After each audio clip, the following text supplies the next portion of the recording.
नमस्कार, मैं पिंकी जोशी और आप देख रहे हैं न्यूज़ 21 टीवी एवं पॉजिटिव न्यूज़। इस समय मौजूद हैं डीएवी कॉलेज में और हमारे साथ मौजूद हैं प्रिंसिपल सविता भगत जी। जी मैम, जो नई शिक्षा नीति आई है उसके बारे में क्या कुछ खास कहना चाहेंगे?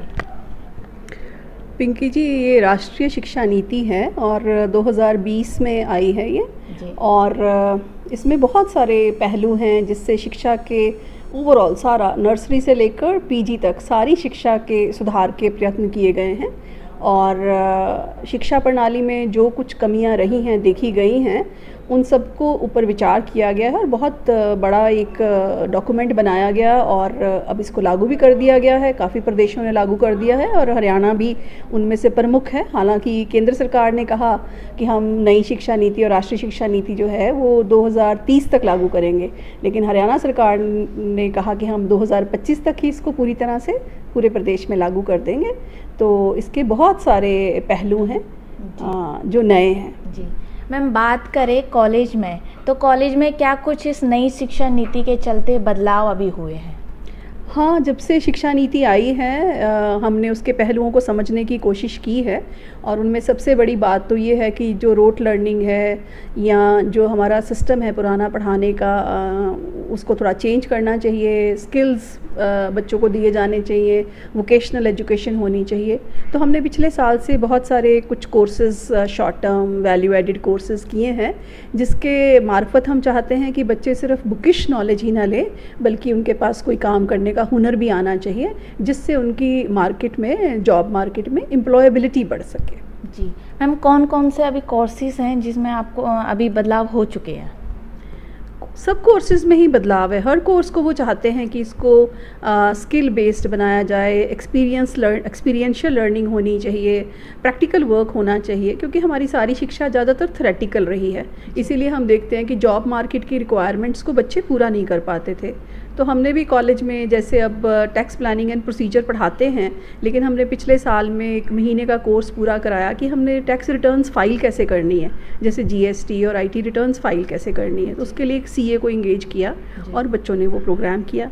इसी तरह से एमआईएस का एक प्रोग्राम हमने कराया। हमारे पास आजकल डिजिटल मार्केटिंग के और ग्राफिक डिज़ाइनिंग के इस तरह के प्रैक्टिकल कोर्सेज, जापानीज़ लैंग्वेज हमने शुरू की है कॉलेज में। तो इस तरह से बहुत सारे स्किल फॉर्मेशन के कोर्सेज स्टार्ट। जैसे मैम आपने बताया जापानीज़ लैंग्वेज शुरू कर दी गई है कॉलेज में, तो ये कब से शुरू की है? ये हमने लास्ट ईयर ही शुरू कर दी थी, 4 मंथ्स का था। अभी बच्चे एग्ज़ाम्स देने वाले हैं, उसका लेवल 4 और 5 है, उसके एग्ज़ाम दे देंगे तो नेचुरली उनको फिर किसी ना किसी तरीके से मार्केट्स में जॉब्स में लेने में आसानी हो। बात करें बच्चों की रुचि में, क्या बच्चे इस सब्जेक्ट में अब रुचि ले रहे हैं? ये लैंग्वेजेस हैं, इंटरनेशनलाइजेशन का ज़माना है, तो लैंग्वेज चाहे फ्रेंच हो या जर्मन हो। हालांकि नेशनल एजुकेशन पॉलिसी कह रही है कि अपनी लैंग्वेजेस पे ध्यान दीजिए, तो अपनी लैंग्वेज में मैं सोच रही हूँ और इस वर्ष से हम शुरू करना चाहेंगे कि संस्कृत की तरफ बच्चे जाना चाहिए, क्योंकि संस्कृत से हमारे सारे जो एंशिएंट स्क्रिप्चर्स हैं उनके राज खुलते हैं, बच्चे उनको समझ सकते हैं, पढ़ सकते हैं। और संस्कृत एक रिच लैंग्वेज है, तो इंग्लिश हिंदी तो पढ़ते ही हैं, तो उसके साथ मैं सोच रही हूँ कि इस बार हम बच्चों को ऑप्शन दे दें कि वो अगर संस्कृत लैंग्वेज में कोर्स करना चाहते हैं तो हम उनके लिए एक कोर्स शुरू कर देंगे। मैम, ये तो हो गए फ़ायदे। बात करें नुकसान की, तो कुछ आप कमियां अभी भी देखती हैं क्या जो नई शिक्षा नीति आई है उसमें? नुकसान तो नहीं हम कहेंगे, लेकिन चैलेंजेस हैं हमारे सबके सामने। जैसे अपॉर्चुनिटीज़ आती हैं तो साथ साथ कुछ चैलेंजेस भी आते हैं, दिक्कतें आती हैं। जैसे नई शिक्षा नीति के लिए बच्चों को बहुत सारे ऑप्शंस दी गई हैं कि वो इंटरडिसिप्लिनरी प्रोग्राम्स कर सकते हैं, मल्टी डिसिप्लिनरी चॉइसेस कर सकते हैं। तो उसके लिए हमारे पास इंफ्रास्ट्रक्चर उतना होना चाहिए और टीचर्स होने चाहिए, उनका वर्कलोड बढ़ सकता है। इस तरह की बहुत सारी चीज़ें आएंगी। और नई शिक्षा नीति में डिजिटल एजुकेशन पे भी ध्यान दिया गया है कि बच्चे ऑनलाइन एजुकेशन कर लें। इस बारे में भी लोगों के बड़े डिफरेंट ओपिनियंस हैं, विचार हैं कि ये ऑनलाइन एजुकेशन कितनी सक्सेसफुल हो सकती है भारत जैसे देश में। बात की जाती है डिजिटल की, तो क्या आपको लगता है कि भारत डिजिटल हो पा रहा है अभी? बहुत कुछ डिजिटल हो गया है। आप देख ही रहे हैं, बैंकिंग सर्विसेज में तो हमारे सारे ही जो अनऑर्गेनाइज लेबर है वो भी डिजिटल सर्विसेज को यूज़ कर रही है। बैंकिंग का कितना विकास हो गया है। और कोविड के टाइम ने तो बहुत सारे लोगों को ऑनलाइन बहुत कुछ सिखा दिया है। बच्चे भी पढ़ रहे हैं और टीचर्स भी पढ़ा रहे हैं। तो ऑनलाइन का स्कोप तो बहुत है, लेकिन वही जो रास्ते में ऑब्स्टेकल्स हैं वो थोड़ी दूर हों तो ऑनलाइन भी बहुत ग्रो कर सकता है। जी, बात करें उच्च शिक्षा की तो इसके स्तर को किस तरीके से सुधारा जा सकता है? शिक्षा कोई भी हो, सबसे बड़ी बात है उसका उद्देश्य क्या है। रिफाइनमेंट ऑफ ह्यूमन बिहेवियर ही शिक्षा का मेन उद्देश्य है। शिक्षा में हम चाहते हैं कि सोशली, पॉलिटिकली, एक मॉरली बच्चे अवेयर सिटीजन्स बन सके हमारे इस डेमोक्रेटिक कंट्री के। तो शिक्षा का स्तर सुधारने के लिए बहुत सारे स्टेक होल्डर्स हैं। अब परिवारों में से बच्चे आते हैं तो पेरेंट्स क्या एजुकेशन दे के भेज रहे हैं उनको, उनकी रूट्स क्या हैं, कॉलेजेस में, स्कूल्स में टीचर्स कैसे हैं और कैसी फैसिलिटीज़ उन बच्चों को मिलती हैं। बच्चे तो वही सीखते हैं जो हम उनको सिखाएंगे।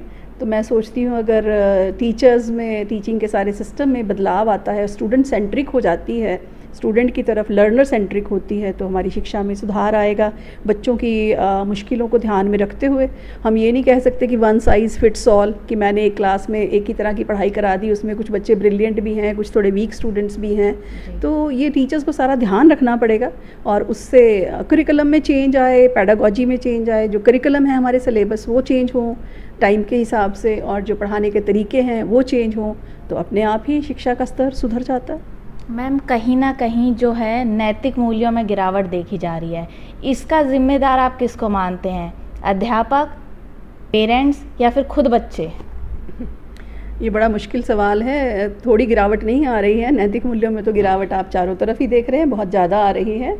और किसी एक पे पिन पॉइंट करके कहना कि टीचर्स जिम्मेवार हैं या पेरेंट्स, हम सभी पार्ट हैं सोसाइटी का। तो मुझे लगता है ओवरऑल ही समाज में जितना हम जा रहे हैं मटीरियलिज्म की तरफ और भौतिकवाद की तरफ, तो उससे जो है बच्चे भी अब आजकल पढ़ाई लिखाई सिर्फ इसलिए करते हैं कि नौकरी लेनी है, और नौकरी भी अच्छी से अच्छी सैलरी पैकेज और मार्क्स लेने हैं, तो वो भी बाय हुक और बाय क्रुक कोई भी रास्ता अपना लिया। नौकरी में आगे बढ़ना है तो भी कोई भी रास्ता अपना लिया। तो ये जो हम सोचते नहीं हैं कि हमने उद्देश्य जो प्राप्त करना है उसके लिए साधन भी ठीक होने चाहिए। हमारे मीन्स सही होंगे तो एंड हमें अच्छा लगेगा। हम एंड्स की तरफ भाग रहे हैं लेकिन क्या तरीका अपना रहे हैं उसको नहीं देख रहे। तो मुझे लगता है ये भी एक बहुत बड़ा चैलेंज है। शिक्षा नीति में इस बात की भी बात की गई है कि हम होलिस्टिक एजुकेशन दें जिसमें नैतिक मूल्यों पे भी ध्यान देने की बहुत ज़रूरत है।